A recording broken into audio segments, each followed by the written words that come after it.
Hello दोस्तों, स्वागत है आप सभी का आपके अपने यूट्यूब चैनल प्रतिष्ठा हिंदी ज्ञानधारा में। आज हम कारक में बात करेंगे द्वितीया विभक्ति के बारे में। इसके पहले हमने प्रथमा विभक्ति को देख लिया है और जिन लोगों ने नहीं देखा है वो मेरे चैनल की प्लेलिस्ट में जाइएगा और वहाँ पे जो है प्रथमा विभक्ति से रिलेटेड वीडियोस पड़ी हैं। बाकी और भी संस्कृत व्याकरण से रिलेटेड और भी वीडियोस पड़ी हैं संधि वगैरह की, आप वहाँ से उसका अध्ययन कर सकते हैं। तो आज हम देखेंगे द्वितीया विभक्ति के बारे में। देखिए, ये द्वितीया विभक्ति ना बहुत ही महत्वपूर्ण भी है और बहुत बड़ी विभक्ति है। मतलब यहाँ से तो प्रश्न आने ही आने हैं। अगर आपका कारक से प्रश्न उठाएगा तो इस विभक्ति से प्रश्न जरूर उठाएगा। तो आप इसको अच्छे से समझिएगा। हो सकता है इसको पढ़ाने में 2 या 3 दिन लग जाए मुझे। वैसे मैं कोशिश करूँगी कि 2 दिन में इसको मैं ख़त्म कर दूँ, क्योंकि द्वितीया विभक्ति थोड़ी लंबी है, लेकिन इसको समझना भी ज़रूरी है।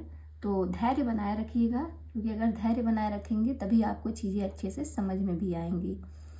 तो देर ना करते हुए क्लास की शुरुआत करते हैं। और उससे पहले अगर आप में से कोई मेरे टेलीग्राम ग्रुप को नहीं ज्वाइन किया है तो प्लीज़ जाकर टेलीग्राम ग्रुप को ज्वाइन कीजिए। और वहाँ पे संस्कृत की क्विज स्टार्ट कर दी गई है मॉर्निंग में 10 बजे से, और हर एक टॉपिक पर जो है क्विज कराई जा रही है।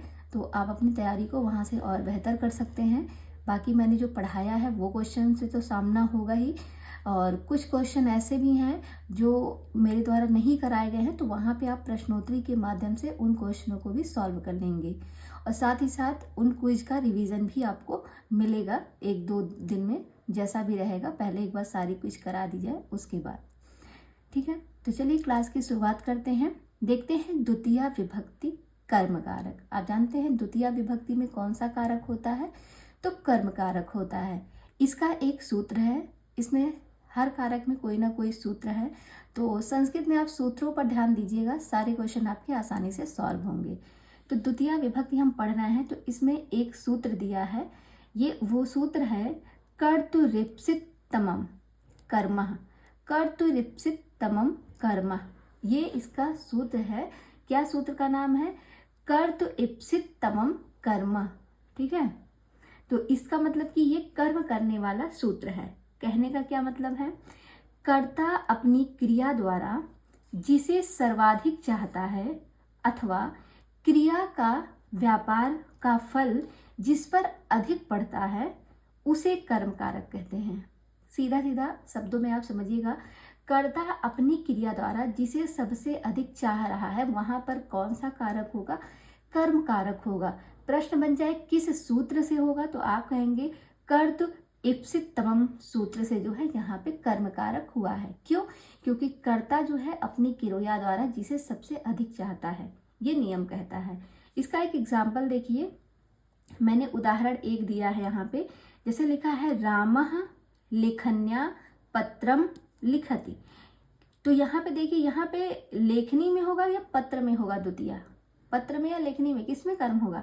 तो क्वेश्चन कहता है कि कर्ता अपनी क्रिया द्वारा जिसे सर्वाधिक चाहता है, लेखनी, लेखनी नामक जो यहाँ पे क्रिया लगी है, राम जो है लेखनी द्वारा पत्र लिखना चाह रहा है। मतलब लेखनी से, अपने पेन से जो है ये क्या करना चाह रहा है? ये पत्र लिखना चाह रहा है। तो यानी कि ये जो पत्र शब्द है ना, इसमें द्वितीया विभक्ति लगी है। तो यहाँ पे हम लगा देंगे द्वितीया विभक्ति। प्रश्न पूछता है निम्न में से कौन से में द्वितीया विभक्ति का प्रयोग किया गया है और किस सूत्र से? तो राम जो है लेखनी नामक क्रिया से पत्र को लिखना चाह रहा है। तो यहाँ पे सबसे ज्यादा जो प्रभाव पड़ रहा है वो पत्र पे पड़ रहा है ना, सबसे अधिक। अपनी क्रिया से वो क्या करना चाह रहा है? वो एक पत्र को लिखना चाह रहा है। तो ये याद हो जाएगा। इसी तरीके से आपको और भी उदाहरण मिलेंगे एग्जाम में भी। वैसे ज़्यादातर यही सब एग्जाम्पल मिलते हैं, इसलिए मैंने इन्हीं उदाहरणों को रखा भी है। आगे देखते हैं, एक दूसरा सूत्र है। दूसरा जो सूत्र है वो है कर्मणि द्वितीया, अर्थात कर्म में द्वितीया विभक्ति होती है। ये दूसरा सूत्र है कर्मणि द्वितीया। इसमें सीधा सीधा कह दिया गया है कि कर्म में द्वितीया विभक्ति होती है। जैसे यहाँ पे लिखा है भक्ता हरिम भजति, भक्तः हरिम भजति। तो इसमें द्वितीया विभक्ति किसमें है? तो कहेंगे कि हरि में है। हरि जो है ये कर्म है, इसमें द्वितीया विभक्ति है, क्योंकि ये कर्म है। भाई भक्त जो है वो किसको भज रहा है? भक्त जो है हरि को भज रहा है ना, हरि को। यानी कि कर्ता ने कर्म को किसको भज रहा है, हरि को भज रहा है। तो हरि जो है ये आपका कर्म हो गया और इसी में लगेगी आपकी द्वितीय विभक्ति। इसी के साथ एक और 2-3 और एग्जाम्पल मैंने यहाँ पे दिए हैं। जैसे अगर आ जाए कृष्णः पत्रम लिखति, यानी कि कृष्ण जो है वो पत्र को लिखता है, कृष्ण जो है पत्र को लिखता है। आगे है बालकः फलानि खादति, बालकः फलानि खादन्ति, यानी कि बालक जो है वो फल को खाता है। फल का रूप चलता है ना, फलम फले फलानि, फलम फले फलानि, तो इसमें बहुवचन है, ठीक है। तो द्वितीय का बहुवचन यहाँ पे प्रयोग हो जाएगा बालकः फलानि खादन्ति, ये आपका रूप बनेगा। अगला है सह नगरम गच्छति, सह नगरम गच्छति, अर्थात वह नगर को जाता है। सह मतलब वह हो गया और वह कहाँ जाता है, नगर को जाता है, नगर को जा रहा है। तो नगर में क्या हो जाएगा, यहाँ पे हो जाएगा द्वितीय विभक्ति और बन जाएगा नगरम, ठीक है। तो इस तरीके से आप समझ गए कर्म में कौन सी विभक्ति होती है, द्वितीय विभक्ति होती है। और किस सूत्र से हो रही है, तो कर्मणि द्वितीय, इस सूत्र से जो है कर्म में द्वितीय विभक्ति होती है। आगे देखते हैं, अगला जो सूत्र है वो है अकथितम च। अगला सूत्र क्या है, अकथितम च। जैसे होता है कथितम मतलब क्या होता है, कहना, और यहाँ पे आ लग गया, अकथितम मतलब ना कहना। सीधा सा ये संबंध आपको समझ में आ गया। इसका मतलब, इसकी देखिए परिभाषा मैंने लिखी है। परिभाषा जैसे कुछ परिभाषाएं होती हैं उनको लिखना भी ज़रूरी है, अगर आप लिखना चाहें तो लिख सकते हैं। इसमें कहते हैं कि जब अपादान, संप्रदान, करण आदि कारकों के द्वारा अविवक्षित कारक कर्म संज्ञक होता है। आपको नहीं समझ में आया होगा ये क्या मैं बोल रही हूँ, आगे पढ़िए। कहते हैं कि आप जानते हैं यहाँ पे मैंने लिखा है 16 धातुएं, ठीक है, 16 धातुएं। पहले इनको छोड़िए, पहले ये समझिए कि जैसे कोई शब्द है वहां पे आप जानिए वहां पे अपादान कारक बन रहा है, संभावना जो है वो अपादान कारक की बनने की हो रही है। कुछ शब्द है जहाँ पे संप्रदान कारक होने वाला है, जहाँ पे करण कारक का यूज हो रहा है, लेकिन हमारी इच्छा नहीं है कि हम उसको संप्रदान करें, हमारी इच्छा नहीं है कि हम उसको अपादान करें। तो कहेंगे तब क्या बनाएंगे, तो कहेंगे द्वितीय कर दो। क्या कहेंगे, कहेंगे आप द्वितीय में ले जाओ। तो अगर ऐसा होगा तो आप यही सोचेंगे ना कि तब तो इससे अच्छा कोई और कारक पढ़ने की ज़रूरत ही नहीं है, सीधे हम द्वितीय कारक ही क्यों ना पढ़ लें, द्वितीय विभक्ति क्यों ना पढ़ लें। हमें और बनाने का मन नहीं है तो हम सबको द्वितीय बना देंगे। तो कहते हैं नहीं, ऐसा नहीं हो सकता। क्यों, क्योंकि आप जानते हैं जो धातुएं हैं, कितनी धातुएं होती हैं, अगर देखा जाए तो वैसे एग्जैक्ट संख्या तो नहीं याद है, 1900 कुछ होती हैं, लेकिन लगभग में इंसान बोल देता है 2000, कि लगभग 2000 के आसपास धातुएं हैं। तो ये कहते हैं कि 16 धातुएं, उन्हीं में से इन 16 धातुओं के योग में यदि अपादान, संप्रदान और अधिकरण आदि कारक ना कहना चाहें तो हम उसको भी कर्म बना देते हैं। ऐसे कर्म को गौड़ कर्म कहते हैं। मतलब कि जो 16 धातुएं बताई गई हैं, अगर मान लिया कि वो 16 धातुओं का किसी में प्रयोग हो रहा है किसी वाक्य में, और उस वाक्य में अपादान संप्रदान कारक बनने की इच्छा, मतलब बनना है अपादान कारक या संप्रदान कारक, लेकिन हमारी इच्छा नहीं है तो हम उसको द्वितीय में कन्वर्ट कर सकते हैं। लेकिन जिसको हम द्वितीय में बनाते हैं वो कारक जो वो कैसे जो है कहलाते हैं, तो वो जो कारक कहलाते हैं वो गौड़ कर्म कहलाते हैं। वो जो कारक कहलाते हैं जिसको हम बनाते हैं वो अप्रधान कर्म हो जाएगा या फिर उसे हम गौड़ कर्म कह देते हैं। तो ये चीज़ ध्यान रखिएगा। देखिए यहाँ पे इसको मैंने लिख दिया है, अकथितम चा सूत्र से गौड़ कर्म में द्वितीय होती है। तो ये ध्यान रखिएगा, प्रश्न बन सकता है कि गौड़ कर्म में द्वितीय किस सूत्र से होती है, तो आप बताएंगे अकथितम चा सूत्र से जो है गौड़ कर्म में द्वितीय होती है। ये आपको समझ में आ गया। इसको सीधा सीधा आप समझिए कि जैसे कोई वाक्य है और उस वाक्य में अपादान, संप्रदान या फिर करण कारक, ये जो है कारक बनने वाले हैं, लेकिन अगर हम ना चाहें उसको कर्म कारक बनाना तो हम उसको द्वितीय में ला सकते हैं। पर इसकी एक शर्त है, कैसे द्वितीय में लाएंगे, उसके लिए अगर कुछ धातुएं दी गई है, यानी कि 16 धातुएं, अगर ये 16 धातुओं में से कोई भी धातु आती है तो वहां पे हम कौन सा जो है वहाँ पे हम उसको कौन सा वो बना देंगे कारक, तो उसको हम जो है द्वितीय कर्म बना देंगे। उसको हम किस में ले जाएंगे, द्वितीय कर्म में लेके जाएंगे। अब चलिए जब आपको एग्जाम्पल मिलेगा तब आप चीज़ों को अच्छे से समझेंगे, इतना बस समझिएगा। आगे देखिए लिखा है 16 द्वितीय कर्म धातुएं। वो जो 16 धातुओं के बारे में बात हो रही थी वो 16 धातुएं यही हैं और ये द्विकर्म धातुएं हैं। याद रखिएगा ये कैसी धातुएं हैं, द्विकर्म धातुएं हैं। मतलब कि ये दुह याच पक्ष दंड, अगर इनमें से ये 16 धातुओं में से कोई भी धातु का प्रयोग हुआ है तो याद रखिएगा उस लाइन में आपको 2 कर्म धातुएं मिलेंगी। एक तो जो बनी बनाई पहले से है और दूसरी कौन सी बनेगी, दूसरी जो आप खुद बनाएंगे। वो बनना तो नहीं चाह रही थी लेकिन आपने कहा यहाँ पे दुह लगा है, यहाँ पे याच लगा है, तो हम इसको क्या बनाएंगे, हम इसको द्वितीय कर्म बनाएंगे। हम इसको क्या बनाएंगे, द्विकर्म बनाएंगे। ये आप ही तो कह रहे हैं क्योंकि इसमें 16 धातुएं बताई गई हैं। तो वही आगे हम इसको पढ़ते हैं। पहले इन 16 धातुओं को याद कर लीजिए। देखिए इसमें सबसे महत्वपूर्ण यही वाला टॉपिक है, इन 16 धातुओं को याद करना। तो 16 धातुएं जब भी याद आपको करनी हो तो आप इसको 4-4 लाइन में लिख लीजिए। जैसे एक लाइन में 4, जैसे लिखा है दोह याच पच दंड, इसको आप पढ़ लीजिए। दोह याच पच दंड, रुद्र प्रच्छ चीब्रू, शास जी मथ मुष, शास जी मथ मुष, नीहा कृष वह। ये आपके 16 द्विकर्मक धातुएं हैं। तो इनको आप जरूर याद रखिएगा। अगर आप इनको याद कर लेते हैं तो फिर आपका कभी इसमें से अगर कोई क्वेश्चन आया तो गड़बड़ नहीं होगा। ज़्यादातर यहीं से प्रश्न बनते हैं। तो ये तो आपने पढ़ लिया। अब आप इसको चलिए हम एक एक का आपको एग्जाम्पल देते हैं, तब आपको चीज़ें समझ में आएंगी। तो देखिए सबसे पहले एक दिखा है, मैंने लिखा है दुह। दुह मतलब क्या होता है, दुहना होता है। यही इसका पहला वाला हमने लिया है, पहली जो धातु है दुह, इसका अर्थ होता है दुहना। तो इसका एक उदाहरण लिखा है, ग्वालः धेनुम दुग्धम दोग्धि, ग्वालः धेनुम दुग्धम दोग्धि। तो यहाँ पे देखिए दुह है ना। अब इस वाक्य में दुह कहाँ आया है, तो आप कहेंगे यहाँ पे दोग्धि में दुह आया है। दुह आया है तो हम इसको क्या बना देंगे, अब हम इसको कौन सा कारक बनाएंगे, हम इसको जो है कर्म कारक बनाएंगे। इसमें द्वितीया लगा के कर्म कारक बना देंगे इसको हम।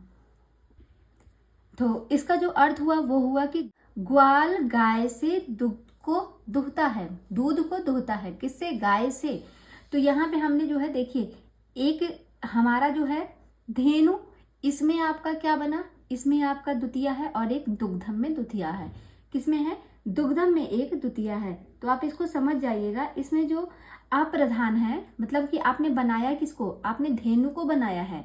आपने धेनु को जो है क्या बनाया है, इसको आपने द्वितीया बनाया है। और दुग्धम तो पहले से द्वितीया था, दुग्धम तो पहले से द्वितीया था ना। ये प्रधान कारक हो गया और ये हो गया आपका अप्रधान कारक। तो इसमें 2 कर्म आपको दिखे।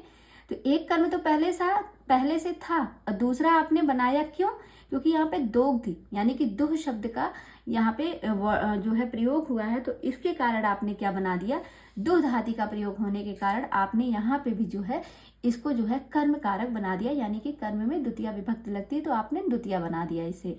तो हो गया ना, गाय जो है, अरे ग्वाल गाय से दूध को दुहता है। ऐसे ही मैंने लिखा है गाम पया दोग्धिम, गाम पया दोग्धिम, यानी कि इसका भी वही है कि गाय से दूध को दुहता है, गाय से दूध को दुहता है। तो यहाँ पे जो गाम है ये क्या है, ये अप्रधान कारक है। यानी कि इसको आपने जो है द्वितीया बनाया। और पयः मतलब ये पहले से आपका जो है ये जो गा है ये आपने द्वितीया इसको बनाया है। इसको हम क्या कहेंगे, इसको हम कहेंगे, तो इसमें ये भी पूछता है कि कौन सा बनाया गया है। तो जो बनाया गया है आप जानते हैं उसको हम क्या कहते हैं, गौड़ कर्म कहते हैं। और गौड़ कर्म कहिए या फिर आप उसको अप्रधान कर्म कहिए। तो इसको हम कह सकते हैं ये गौड़ कर्म है और ये वाला जो है ये पहले से था, ये प्रधान कर्म है। ठीक है, प्रधान या फिर प्रमुख कर्म कह सकते हैं। तो ये प्रधान कर्म हो गया और ये आपका हो गया गौड़ कर्म। ये भी पूछता है ना, तो इसलिए इन दोनों को लिखना जरूरी है कि किसमें गौड़ कर्म है और किसमें जो है प्रधान कर्म है। एक और एग्जाम्पल लीजिए, 2 से आपको समझ में आ जाएगा। जैसे दूसरा है याच। याच जो दूसरी धातु थी वो थी याच। ठीक है, याच का मतलब होता है मांगना। याच का जो अर्थ होता है वो होता है मांगना। तो इसका उदाहरण है, हरि बलिम वसुधाम याचते, हरि बलिम वसुधाम याचते, यानी कि मैंने हिंदी लिख भी दी है कि हरि बलि से पृथ्वी को मांगते हैं। हरि जो है वो बलि से पृथ्वी को मांगते हैं। तो यहाँ पर देखिए याचते शब्द आया है, वैसे याचते शब्द आया है ना, तो याचते अगर आया है तो यहाँ पे क्या बनना चाहिए था, यहाँ पे याचते जैसे आया है तो आप देखिए याच शब्द लिखा है, याच धातु है, तो आप कहेंगे जब याचते आया है तो इसको हम क्या बनाएंगे, इसको हम बना देंगे द्वितीया। और यहाँ पर जो है बलिम में हम क्या कर देंगे, बलिम में हम द्वितीया लगा देंगे और ये हो जाएगा अप्रधान गौड़ कर्म, और यहाँ पे वसुधाम जो है ये आपका प्रधान, यानी कि ये पहले से ही इसमें जो है द्वितीया लगी हुई थी।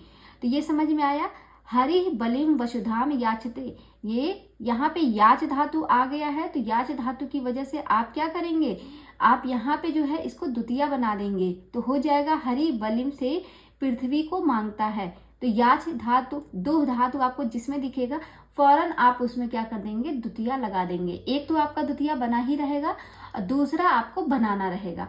सीधा सीधा आप समझ लीजिएगा, प्रश्न बन सकता है कि अकथितम चा धातु से, कहते हैं कि किसके योग से जो है इसमें जो है बलि में द्वितीया विभक्ति लगी है। ये जो बलि शब्द है, ऐसे प्रश्न आ सकता है कि बलि शब्द में किसके योग से द्वितीया विभक्ति लगी है, तो आप बताएंगे कि अकथितम चा सूत्र से याच धातु का योग होने से बलि में हम कौन सी जो है कौन सी विभक्ति लगाए हैं, तो द्वितीया विभक्ति का प्रयोग किए हैं। ये समझ में आ गया।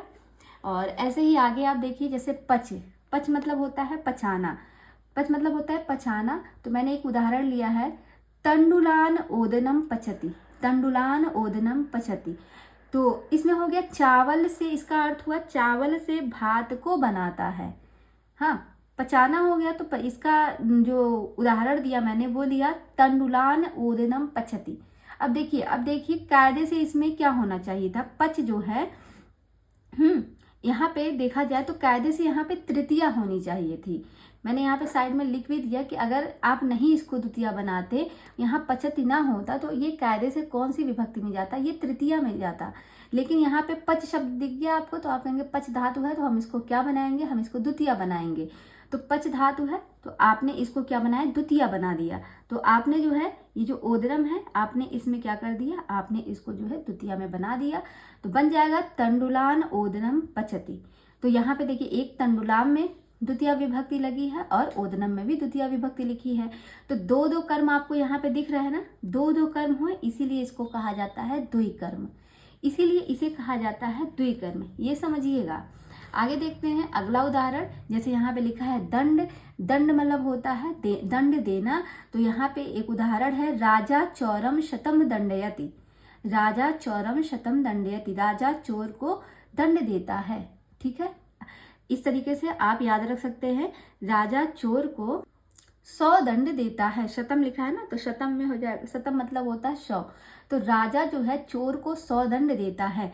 तो यहाँ पे जो है ये चौरम जो है ये प्रधान कारक है, ये पहले से था, और शतम जो है इसको आपने क्या बना लिया, इसको भी आपने द्वितीया बना दिया। तो ऐसे ही आप आगे के और भी करेंगे। देखिए जैसे मैंने यहाँ पे लिखा है रुद्ध, रुद्ध मतलब होता है रोकना। इसका एक एग्जाम्पल है, वज्रम अवरुणधि गाम, वज्रम अवरुणधि गाम। तो वज्रम जो है ये अप्रधान है, इसको आपने द्वितीया बना दिया, और गाम जो है ये भी, ये जो है ये प्रधान है, प्रधान है, यानी कि ये पहले से द्वितीया में था। लेकिन यहाँ पे रुद्ध शब्द यहाँ पे आया है ना, रुणधि, यहाँ पे रुद्ध शब्द आया है, रुद्ध मतलब रोकना होता है। इस वजह से आप यहाँ पे क्या बनाएंगे, इसको आप द्वितीया बना देंगे।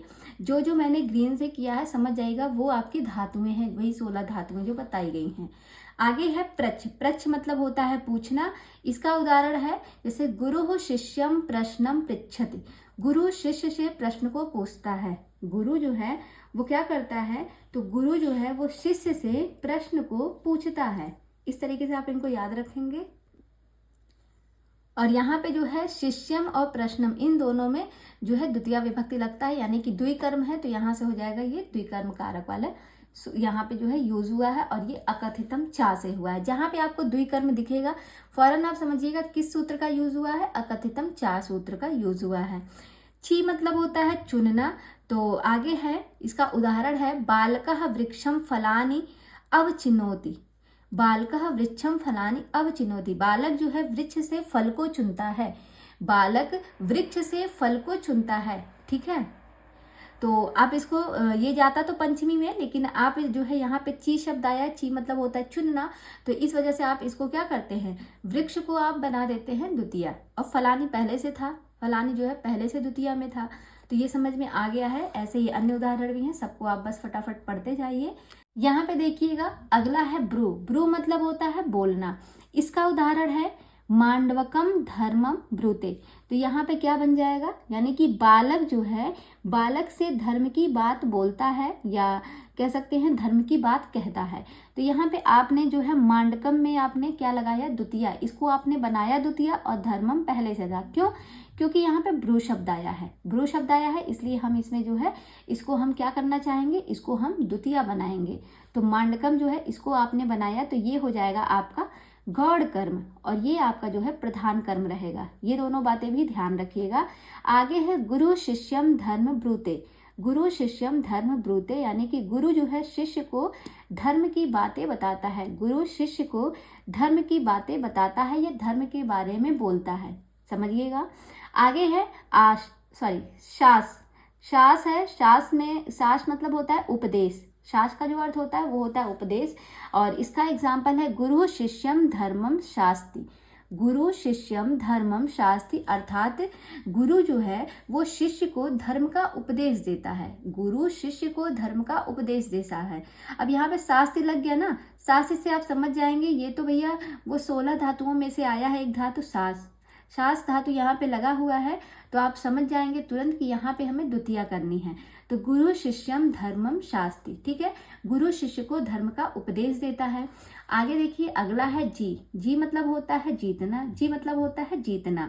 तो देवदत्तम शतम जयंती, देवदत्तम शतम जयति। तो यहाँ पे क्या बन जाएगा कि देवदत्त से 100 रुपए को जीतता है। देवदत्त से 100 रुपए को जीतता है। तो देवदत्तम जो है इसमें आपने इसको क्या बनाया, इसको द्वितीया बनाया, और शतम में पहले से ही था। तो जानिएगा ये आप प्रधान यानी कि गौड़ कर्म हो गया, ये आपका प्रधान कर्म हो गया। तो इसमें दो दो कर्म आ गए। क्यों? क्योंकि यहाँ पे जी शब्द आपका पहले आया था, जी धातु लगी हुई थी, इसलिए आपने इसको भी कर्म बना दिया। आगे है मथ। मथ मतलब होता है मथना। तो इसका जो एग्जाम्पल है वो है सुधाम क्षीर निधि मथनाति। सुधाम क्षीर निधि मथनाति, ठीक है। तो यहाँ पे देखिए मथ आया है, जो मथ धातु है वो मथ धातु यहाँ पे लगी हुई है, जिसका अर्थ होता है मथना, और इस वजह से हम यहाँ पे क्या करेंगे, हम यहाँ पे जो है द्वितीया कर देंगे। तो बन जाएगा यहाँ पे सुधाम क्षीर निधि मथनाति। तो इसका अर्थ जो हो जाएगा वो बन जाएगा क्षीर सागर को अमृत के लिए मथता है।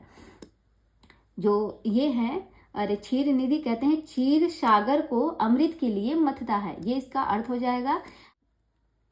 अब हम देखते हैं मुश।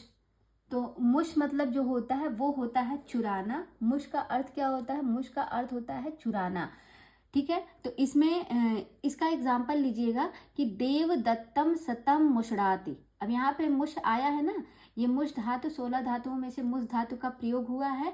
सबसे पहले आप धातुओं को देखिएगा, अगर कहीं 16 धातुओं में से कोई धातु आपको नजर आती है, फौरन आप उसको द्वितीया में ले जाइएगा। तो यहाँ पे मुश यहाँ पे मुश धातु आपको दिखा, तो यहाँ से आप इसको क्या करेंगे, आप इसको जो है किसमें बनाएंगे, आप इसको द्वितीया में बनाएंगे। तो बन जाएगा देवदत्तम शतम मुषड़ाति, यानी कि देवदत्त से 100 रुपए चुराता है। चुराना होता है ना मुश का अर्थ, तो देवदत्त से 100 रुपए को चुराता है, ये हो जाएगा। आगे बढ़ते हैं, अगला है नी। ये बहुत इंपॉर्टेंट है। नी हा कृष वह। नी मतलब होता है ले जाना, हा मतलब होता है हरना, कृष मतलब होता है खींचना, वह मतलब होता है ले जाना। देखिए नी हा कृष वह पूरे का अर्थ होता है ले जाना, लेकिन किस तरीके से लेके जाना, मतलब ले जाना तो होता है, लेकिन अगर आप किसी का हरण कर रहे हैं तो भी तो आप उसको लेके जा रहे हैं, किसी को अगर आप खींच रहे हैं तो भी तो आप उसको लेके जा रहे हैं, और बाकी अगर किसी को आप ढो रहे हैं, किसी चीज को ढो रहे हैं तो भी तो आप उसको लेके जा रहे हैं। तो वह तो इस तरीके से आप इसको समझिएगा, जैसे अलग अलग अर्थ में इसको लिया जाएगा, लेकिन तीनों का मतलब क्या होता है, चारों का ले जाना ही होता है। लेकिन अगर हरना आ गया, हा आ गया, तो यानी कि आप हरण करके लेके जा रहे हैं। कृष आ गया यानी कि आप उसको, कृष मतलब होता है खींचना, आप उस चीज को खींच कर लेके जा रहे हैं, लेकिन लेकर जा ही रहे हैं। वह मतलब होता है, यहाँ पे होता है ढोना, वह मतलब होगा ढोना। तो किसी चीज को आप लेके जा रहे हैं तो आप ढोकर अगर लेके जा रहे हैं तो वो भी तो ले जाना ही हुआ। तो इसके एग्जाम्पल देखिएगा, इसको चारों को एक साथ याद करेंगे तो आपको अच्छे से समझ में आएगा। जैसे अगर किसी कोई वाक्य है और उसमें लास्ट में आपको नी धातु मिल रही है, तो जैसे यहाँ पे है कृषकः धेनुम ग्रामम नयति, कृषकः धेनुम ग्रामम नयति। अब यहाँ पे ये नी धातु आती है, आई है, नी से नयति बना है ना, ये नी धातु आपकी आई है, ठीक है। तो आप कहेंगे जब नी धातु आई है तो हम इसको द्वितीया में ले जाएंगे, क्योंकि 16 में से आ गई है। तो यहाँ पे बन जाएगा कृषकः धेनुम ग्रामम नयति, ठीक है। यहाँ पे धेनु और ग्रामम दोनों आपका बन जाएगा। तो क्या बन जाएगा यहाँ पे, यहाँ जो ग्रामम है इसको क्या करेंगे आप, द्वितीय विभक्ति इसको आप बना देंगे, ठीक है, याद रखिएगा। कृषकः धेनुम ग्रामम नयति, तो बन जाएगा कि जो किसान है, जो कृषक है, वो धेनु यानी कि गाय को गांव में लेकर जा रहा है, गांव को लेकर जा रहा है। तो बन जाएगा कृषका यानी कि कृषका जो है, जो कृषक है, वो धेनु को गांव में लेकर जा रहा है। दूसरा है कृषकः धेनुम ग्रामम हरति, मतलब कि कृषक जो है, जो किसान है, वो क्या कर रहा है, वो धेनु यानी कि गाय को गांव में हरण करके लेके जा रहा है। कैसे लेके जा रहा है, हरण करके लेके जा रहा है। और कर्षति लगा है, कर्षति मतलब खींचना, तो गाय को कैसे लेके जा रहा है, खींच कर ले जा रहा है। वहति लगा है, तो यानी कि ढो कर ले जाना, यानी कि कह सकते हैं गाय को, जो कृषक यानी जो किसान है, वो गाय को कैसे लेके जा रहा है, ढोते हुए लेके जा रहा है। तो इस तरीके से आप इसको समझिएगा। अगर इनमें से कोई भी धातु आपकी अंत में प्रयोग हुई है तो आप समझ जाइएगा इसमें कौन सी विभक्ति होगी, इसमें आपकी द्वितीय विभक्ति होगी। और किस सूत्र से होगी, अकथितम चा सूत्र से जो है इसमें द्वितीय होगी। तो ये आपको समझ में आ गया होगा। ये 16 सूत्रों को, 16 धातुओं को याद रखना है। इसमें कुछ नहीं करना, 2-3 तरीके हैं जिससे आप इसको पहचान सकते हैं। सबसे पहला, वो जो 16 धातु हैं, उन 16 धातुओं को आप रट लीजिए। किसी भी वाक्य में अंत में देखिएगा, अगर 16 धातु में से कोई एक धातु आई है तो फौरन आप समझिएगा कि यहाँ पे जो है द्विकर्म हो रहा है, यहाँ पे क्या हो रहा है, यहाँ पे द्वितीय विभक्ति लग रही है। और यहाँ पे द्वितीय विभक्ति जब लग रही है तो आप ये समझिएगा कि यानी भी कि इस वाक्य में 2 कर्म आपको मिलेगा। तो 2 कर्म मिलेगा, तो देखिए जिसमें जिसमें 2 कर्म है मैंने लगा दिया है। एक पहले से बना रहता है, एक तो बना रहता है, और एक है कि आप उसको बनाते हैं। तो जिसको आप बनाते हैं वो हो जाता है गौड़ कर्म, ठीक है। और गौड़ कर्म किस सूत्र से होता है, प्रश्न बन सकता है, तो आप बताएंगे अकथितम चा सूत्र से जो है गौड़ कर्म बनता है, ठीक है। तो ये सारी चीजें आप जाने रहिएगा। बस आपको क्या ध्यान रखना है कि अंत में उन 16 धातुओं में से कोई एक धातु लगी हो, या फिर अगर किसी वाक्य में आप नहीं पहचान पा रहे हैं तो बस ये देखिएगा क्या उस वाक्य में 2 कर्म दिख रहा है। अगर 2 कर्म दिख रहा है तो आप फौरन समझ जाइएगा ये अकथितम चा सूत्र से यहाँ पे 2 कर्म लगा हुआ है, ठीक है। उन 16 धातुओं में से कोई ना कोई धातु प्रयोग हुई है। इस तरीके से आप इसको समझ जाएंगे। आगे हम देखेंगे एक जो चौथा सूत्र है वो है अधि सिंह अस्थाशाम कर्म। इसमें क्या कह रहे हैं, सी मतलब होता है सोना, स्था मतलब होता है ठहरना। तो जो यहाँ पे दिया इसको आप अंडरलाइन करिए। सी मतलब होना है सोना, और अस्था मतलब होता है ठहरना, आस मतलब होता है बैठना। कहते हैं इन तीनों धातुओं से पहले यदि अधि उपसर्ग जुड़ा हो तो इनके आधार पर कर्म होगा और कर्म में द्वितीय विभक्ति होती है। सिंपल सी बात कही गई है, अधि सिंह अस्थाशाम कर्म, यानी कि कोई भी अगर धातु है, मतलब कोई भी नहीं, इन 3 धातु में से, जैसे सी धातु, स्था धातु या आस धातु, इन तीनों धातु में से अगर किसी धातु के पहले अधि उपसर्ग का प्रयोग हुआ है, इन तीनों धातुओं की बात हो रही है, और उसके पहले अधि उपसर्ग लगा है, तो वहां पे आपकी कौन सी विभक्ति होगी, द्वितीय विभक्ति होगी। एग्जाम्पल लीजिए, जैसे लिखा है राजा सिंहासनम अधितिष्ठति। तो यहाँ पे जो है ये तिष्ठति जो लगा है, इसका मूल धातु है स्था, ठीक है। मूल धातु क्या है, स्था है। और यहाँ पे जो है देखिए अधि उपसर्ग लगा हुआ है, अधि उपसर्ग यहाँ पे लगा हुआ है और उसके बाद जो है स्था धातु का प्रयोग हुआ है। तो इस आधार पे आप क्या कह सकते हैं कि इसमें जो है द्वितीया विभक्ति होगी और यहाँ पे ये कर्म हो जाएगा, कर्म होगा। और यहाँ पे देखिए कर्म है ही, तो कौन सा कर्म है यहाँ पे, ये द्वितीया, ये कर्म में बना है। राजा ने सिंहासनम, राजा सिंहासनम अधितिष्ठति, नियम के हिसाब से कहता है अगर अधि उपसर्ग के बाद कोई कहीं पर भी स्था धातु, सी धातु या फिर आस धातु हो तो वहाँ पर क्या होगा, वहाँ पर कायदे से जो है द्वितीया विभक्ति का प्रयोग होगा। तो यहाँ पे वही कहते हैं राजा सिंहासनम अधितिष्ठति। तो जब यहाँ पे अधि के साथ स्था धातु लगी है तो यहाँ पे जो है ये द्वितीया में जाएगा, तो बन जाएगा राजा सिंहासन पर बैठता है। राजा क्या है, राजा सिंहासन पर बैठता है, समझिएगा। आगे है मुनि शिलाम अधिशेते, मुनि शिलाम अधिशेते।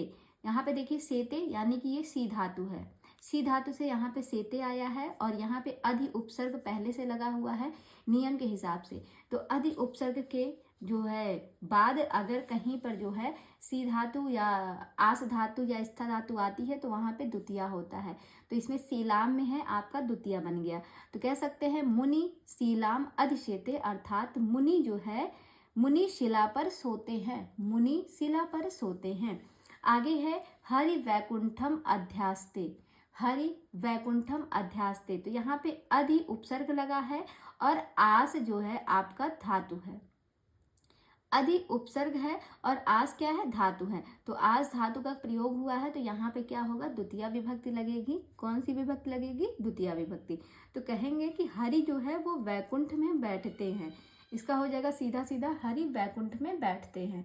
तो इस तरीके से आपने ये चौथा नियम भी इसको पढ़ लिया है। इसमें जो द्वितीया विभक्ति की बात करें तो इसमें 8 या 9 नियम हैं, जिनमें से अभी आपने 4 नियमों को पढ़ा है, अभी 4 नियम और भी बाकी हैं। और अगर चारों नियम को पढ़ाएंगे तो क्लास आपकी 1.5 घंटे या 2 घंटे की हो जाएगी। तो इससे अच्छा है कि आज की क्लास को यहीं तक रहने देते हैं और थोड़ा थोड़ा पढ़ेंगे तो चीज़ें समझ में आएंगी। तो बस यहाँ पे आप सूत्रों को ध्यान रखिएगा, इसमें कह क्या रहा है, और बाकी धातुओं का सारा खेल है। अगर आपको धातु समझ में आ जा रही है कि इसमें ये धातु का प्रयोग हुआ है तो यहाँ पे ये विभक्ति चलेगी। तो बस इन सब चीज़ों को आप ध्यान रखिएगा, आपकी द्वितीया विभक्ति जो है कोई भी टफ नहीं रहेगी। और इसमें जो है बाद में मैं इससे प्रश्नोत्तरी भी आपको कराऊंगी और इसी में हो सकता हो करा दूँ लास्ट में, जब द्वितीया विभक्ति खत्म होगी, कि कैसे प्रश्न इसके पूछे जाते हैं, तब आपको चीज़ें समझ में आएंगी। तो आज की क्लास को यहीं तक रखते हैं। और अभी तक जितने भी लोगों ने मेरे चैनल को सब्सक्राइब नहीं किया है, प्लीज़ जाते जाते चैनल को भी सब्सक्राइब करते जाइए और वीडियो को लाइक कर दिया कीजिए। देखिए लाइक करने में कुछ भी नहीं जाता है, अगर चैनल सब्सक्राइब कर देंगे तो मुझे भी थोड़ा सा हौसला मिलेगा कि हाँ आपको मेरी वीडियो पसंद आ रही है। लाइक करने से भी अच्छा लगता है, कमेंट भी कर दिया कीजिए, उसमें आपका कोई नुकसान नहीं होगा कि लाइक करने से या कमेंट करने से या सब्सक्राइब करने से आपके फ़ोन में कोई दिक्कत हो जाएगी, कुछ भी नहीं दिक्कत होती है। तो अगर आपको क्लास समझ में आती है तो प्लीज़ आप चैनल को सब्सक्राइब कर दिया करें। और क्या ही कहें, और मिलते हैं कल फिर अगली क्लास में द्वितीया विभक्ति के साथ। जो सूत्र बच गए हैं उनको देखेंगे। तब तक के लिए सभी का बहुत बहुत धन्यवाद।